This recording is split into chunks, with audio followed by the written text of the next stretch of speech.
Welcome to the Red Cloud Research Roundup, hosted by Red Cloud Financial Services. It's July 18th. Joining us from the Red Cloud Securities research team, mining analysts Taylor Combaluzier, Timothy Lee, and Koby Kushner are here to discuss what's recently happened in Red Cloud's coverage universe. Taylor, what's top of mind for you? Hello, and thank you for the warm welcome. Welcome to episode 12 of Red Cloud Securities Research Roundup podcast. I'm Taylor Combaluzier, a mining analyst at Red Cloud. Tim, Koby, and I are pleased to join you today as part of an ongoing series of discussions with the Red Cloud research team. This week, I'll be speaking about Kavu Energy Metals. We do not currently rate this stock. Kavu is a Red Cloud banking client. We recently visited Kavu's copper-gold porphyry skarn project in the Yukon. We spent a day and a half touring the project, looking at core, and improving our understanding of the geology and exploration plan. Hopper is located approximately 180 kilometers by road northwest of Whitehorse and is accessed via the paved Alaska Highway, followed by a gravel road that passes Otter Falls and then extends along the western property boundary. There is a system of bush roads on the Hopper project providing access to the camp, laydown areas, drill pads, and other areas of the property. Should Hopper be developed in the future, the project would have hydropower in close proximity, as the Asiac hydro plant is located only 25 kilometers to the south. Given Hopper comprises 7,400 hectares, there would be ample space at the project for future mine infrastructure and facilities. We also had the chance to observe recently drilled core and speak with VP of Exploration Dr. Luke Bickerton. The company completed 7 holes, or 2,350 meters, as part of its Phase 1 2022 drill program. Based on assays from this phase, Kavu could potentially run a Phase 2 program once it interprets the results and defines new targets. From our visit, we learned that alteration is one of the key ways that Kavu vectors towards zones of additional copper mineralization at Hopper. And just last week, Kavu provided results from the first 4 diamond drill holes of Phase 1. We view those initial results positively as they continue to demonstrate growth of the Copper Castle skarn zone both laterally and at depth. The highlight results from this first batch of assays is from hole number 3, which returned 2.8% copper equivalent over 15.3 meters. The result from this hole is the best high-grade intercept drilled at the zone to date, and it has extended mineralization in horizon number 1 to the north by 50 meters. Additionally, hole number 2 intercepted 1.27% copper equivalent over 16.5 meters. This is the longest intercept over 1% copper equivalent encountered in horizon number 2. It now demonstrates that this horizon could also potentially host significant mineralization. We believe the company now has a good understanding of the geology at Copper Castle, and it should be able to grow the mineralized zones by targeting known or interpreted skarn horizons.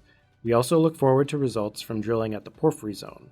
We believe growth of the Copper Castle skarn zone and/or positive porphyry drilling results could potentially help re-rate the stock. Tim, over to you to discuss Lumina Gold. Thank you, Taylor. Today I will talk about Lumina Gold Corp. That's LUM on the TSX Venture Exchange. We have a buy rating and a $235 target price on Lumina. This week, Lumina reported drilling results from its Cangrejos gold-copper project in Ecuador. The results are from 10 holes, with 6 targeting the larger Cangrejos deposit and 4 testing the adjacent Gran Bestia deposit. Highlights include step-out holes in the northern parts of both deposits, with relatively high-grade mineralization stretching beyond the current resource and proposed pit shells from the preliminary economic assessment. One hole at Gran Bestia encountered 6 intervals of mineralization from downhole depths ranging from 34 meters to over 500 meters. Multiple intervals are above the modeled resource grade in this part of the deposit. This hole also extends higher grade breccia mineralization to the north, and the deposit remains open in this direction, as well as to the northwest. Another hole in the northern part of the Cangrejos deposit also encountered multiple intervals of mineralization, with grades above the modeled resource in that area, stretching from 22 meters to 252 meters downhole. Highlights include 0.96 grams a ton gold equivalent over 88 meters from a depth of 22 meters. This extends mineralization to the north and northwest, and it remains open for expansion. The company expects to complete the 31,000-meter drill program by the end of August. leading toward a pre-feasibility study anticipated in the first half of 2023. On to you, Koby. I believe you have some highlights from this week as well. Thanks, Tim. Today I'll be talking about E3 Lithium, that's ETL on the venture. We have a buy rating and an $8.20 target price. We recently took a site visit over to E3's Clearwater Lithium Brine project in Alberta, and we also stopped by its Calgary-based research facility where we saw its pilot prototype make use of the company's proprietary DLE, or direct lithium extraction, technology. We were impressed with what we saw. The infrastructure provided by Alberta's oil sector cannot be understated. There's a grid of paved highways and gravel roads, power lines, and a network of existing pipelines available to E3.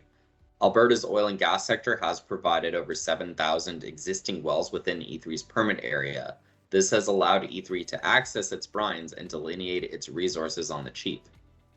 We saw the site of E3's first well, which represents Alberta's first ever lithium evaluation well. It was drilled using a conventional oil and gas rig. So speaking of resources, the company recently put out an update that saw inferred resources grow almost 250% to 24.3 million tons of LCE. To our knowledge, this is the biggest lithium resource in North America and one of the largest in the world. To tap into these resources, the company recently partnered with Imperial Oil. That's a multi-billion-dollar company that invested over $6 million into E3. Imperial was the company that discovered the Leduc Aquifer, host to E3's lithium resources back in the 40s. And we expect E3 to leverage Imperial's vast operational experience and knowledge of liquid resources through a collaboration agreement whereby both companies will work together to advance Clearwater, starting with E3's ongoing pilot test program. So the lab-based prototype comprises 2 ion exchange trains that make use of E3's DLE technology and is designed to best mimic commercial operations at a smaller scale. The company is working towards construction of a larger field-based pilot plant. We saw the proposed pilot plant site. It's located at an existing oil and gas facility. Essentially, E3 would be taking the oil and gas operator's wastewater and running it through its DLE circuit. Afterwards, the lithium void brine would be re-injected back into the aquifer. It's an elegant solution to lithium extraction, and we think it checks all the boxes from an ESG perspective. If there's one key takeaway from our visit, it's that we feel that E3 is serious about commercializing. We think management is taking the right staged approach to de-risking its technology, and that the technically savvy team comprises the right mix of mining and oil and gas professionals.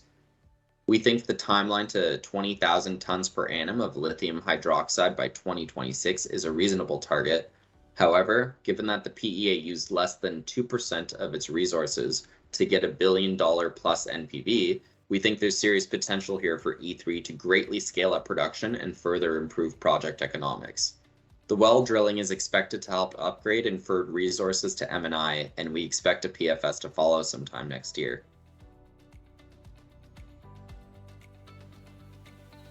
Thanks for listening to the Red Cloud Research Roundup podcast. We hope you enjoyed the dive into recent notable mining news.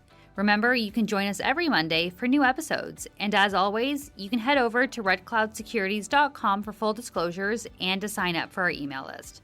That's it for this episode, and see you next time.